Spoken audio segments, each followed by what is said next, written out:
So you still have that patient, that cold, clammy patient, hypovolemic, pulseless with the relatives all around. You now understand what is going on with the patient. You know the pathophysiology, you know the types of shock, but now you need to understand, you should have a timeline as to what happens if you do nothing, what are various stages of shock, and how does its severity progress. In this section we'll deal with the severity of shock, that is how to assess the severity. Then we'll see the pitfalls in our system. We do not with the factors which hold us back or do not give us the exact idea of what's going on with the patient. And finally, the consequences of shock to the body. So in terms of severity, we have a compensated shock. In compensated shock, the body shunts blood where it is needed. Now, moving on, then from compensated, if not improved, the body moves to a decompensated shock state.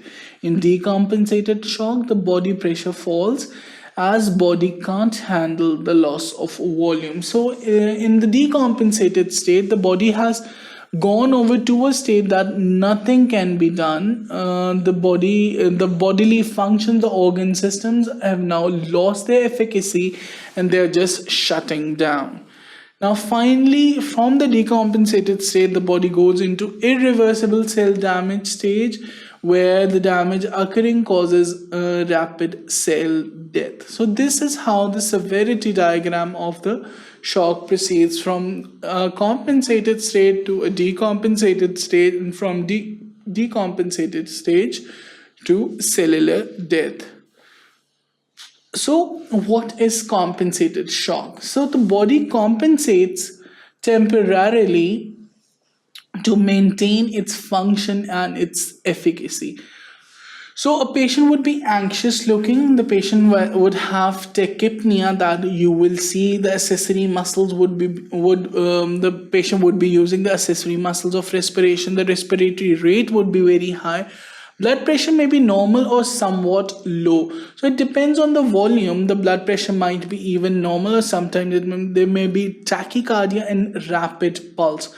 This is one of the most important clinical markers. A patient with tachycardia or rapid pulse, you should always examine them for signs of shock. The extremities may be cool and pale under the nail beds. So since the blood is being shunted to the organs which require it, the most necessary organs, the limbs are not one of them, so they might be cold and clammy. There may be paleness under the nail beds. So in this state, the vital organs are being produced. The vital organs include the brain, the heart, the kidneys, the muscles. Muscles are only perfused when the muscles are not being perfused. The muscles are the vital organs being perfused include the heart, the brain, and the kidneys. Now, the blood pressure is usually stable because this is the compensated stage. At this stage, the bodily mechanisms are trying to compensate for whatever loss or whatever insult is being delivered to the body. Now, blood is shunted from the periphery. We have talked about this before. From the periphery, the blood is shunted to the central body so that the body can maintain all the functions that are required that are necessary for the normal function of the body. Now the sympathetic nervous system is activated. The sympathetic nervous system causes the release of catecholamines. These catecholamines cause a vasoconstriction so that the blood, if being pooled in any of the vessels, can returned back to the heart, so that can be utilized in the state of frenzy.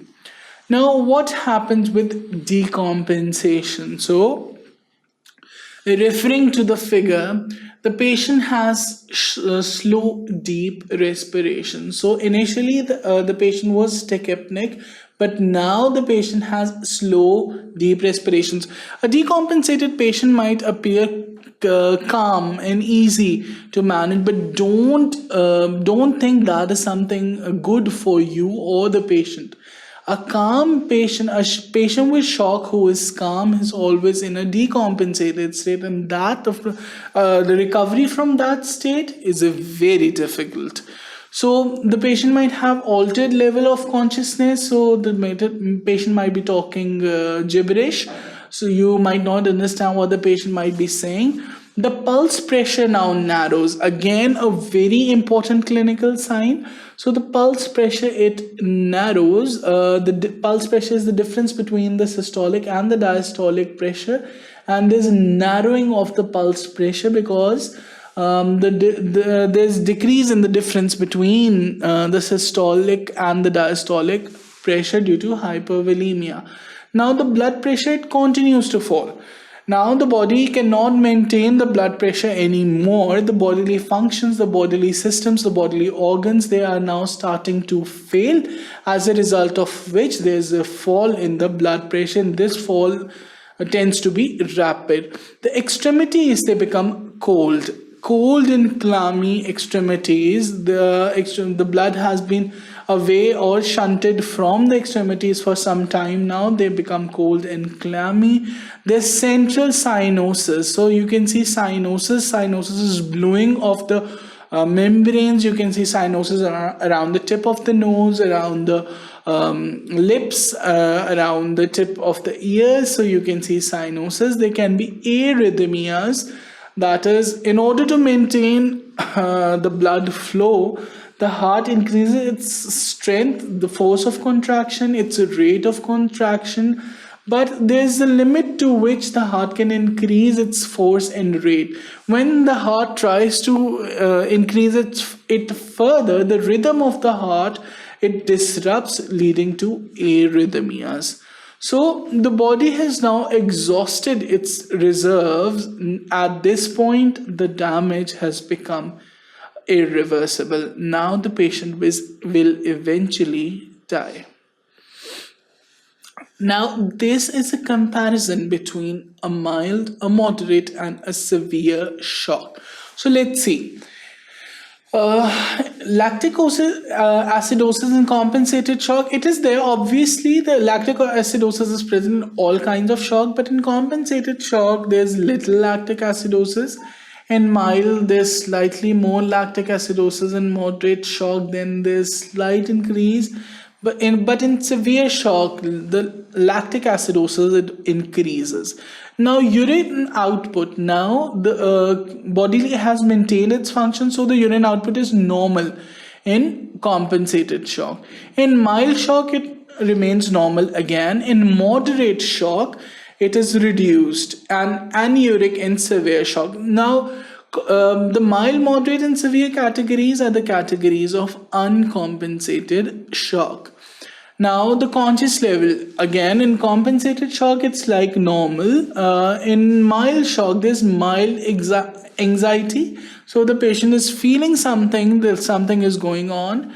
In moderate shock, the patient becomes drowsy. So there's slight drowsiness that takes over the patient. And in severe shock, the patient has been comatose.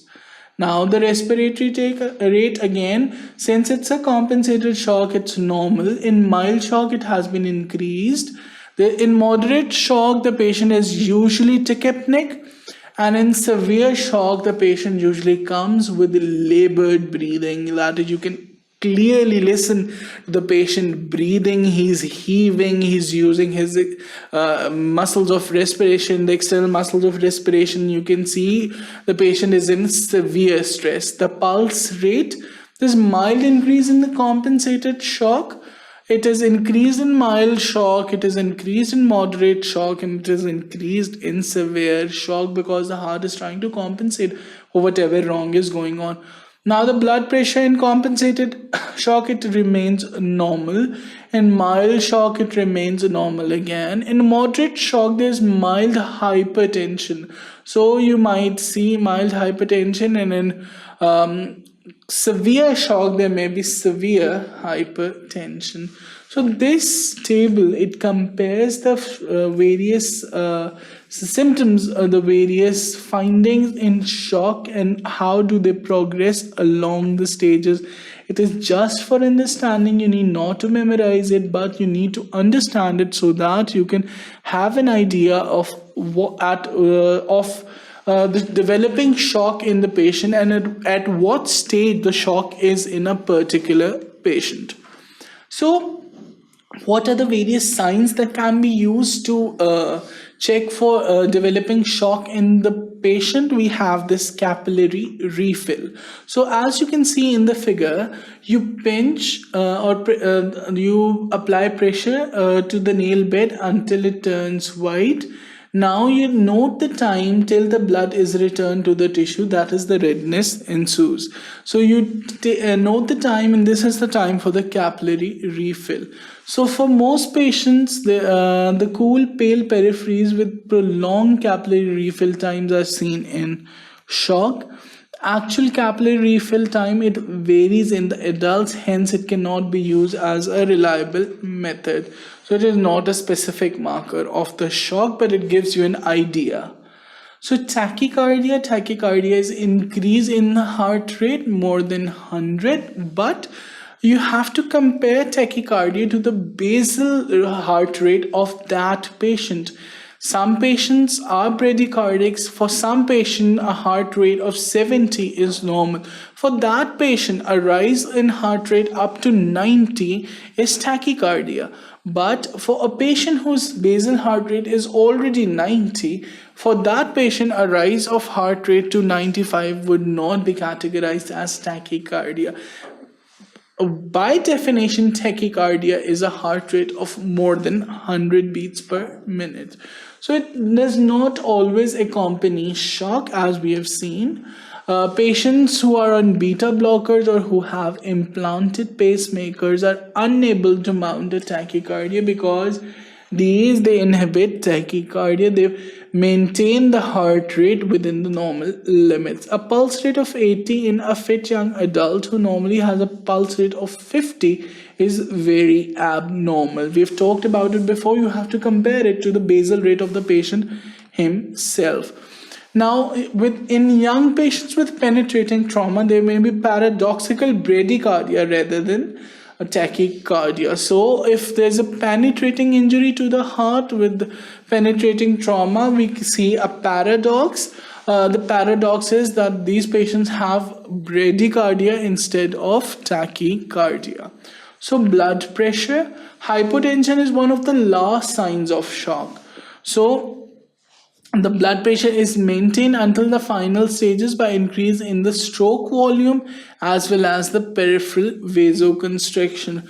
So it is not a reliable marker of shock because it is being maintained till the end stages of shock. So with elderly patient, normal blood pressure for general population is different. The hypovolemic and hypotensive relative to the usual blood pressure. So with elderlies, they have their own baselines of blood pressure, so you have to compare them to their normal blood pressure, and then you'll see the hypovolemia or the hypervolemia. So patients with beta blockers or other medication may prevent a tachycardic response, as we've talked about before. So unresuscitable shock. So what is unresuscitable shock? Patients who are in profound shock for a prolonged period of time become unresuscitable. So there's an amount of time. So there's some time till the time the body has compensated or mild or moderate shock, you might be able to resuscitate a patient. But if the time goes on and the body goes on like that, the body moves from compensated to uncompensated stage, from mild to moderate, then to severe, it reaches a point where you cannot resuscitate the patient, whatever you might do then. Because the body has exhausted all its resources, and now whatever you might do, it would be too late and it would not help your patient. So cell death follows from cellular ischemia. Cellular ischemia was the major culprit that was causing the cellular death. Now, ability of the body to compensate has been lost. because the body has been trying again and again, but it did not help, and no help arrived from the outside either, so the body loses it. There's myocardial depression because there's so much the heart can do. The heart tries to compensate, but when the compensation fails, there's myocardial depression. There's loss of responsiveness to fluid or the inotropic therapy. So the fluid or the inotropic therapy that you might be giving to your patient, there's no response to it either. The loss of ability to maintain the systemic vascular resistance, which leads to generalized hypotension. So SVR, the systemic vascular resistance, is not being maintained, which leads to hypotension. Now death is inevitable. So we have multiple organ failure. It is due to prolonged systemic ischemic and reperfusion injury. We've talked about this before. The body initially tries to compensate for whatever injury has been happening in the body, but the body can do so much. The body cannot compensate indefinitely, and there comes a time when the multiple organ failure ensues. The end organ damage and multiple organ failure has started within the body. There's no specific treatment for multiple organ failure because a lot has gone wrong, and you cannot correct whatever caused this trouble. So this was all about this section. We saw how the shock progresses and what the shock does to the body. I hope you liked and understood this section. For further such sections, keep watching sqadia.com.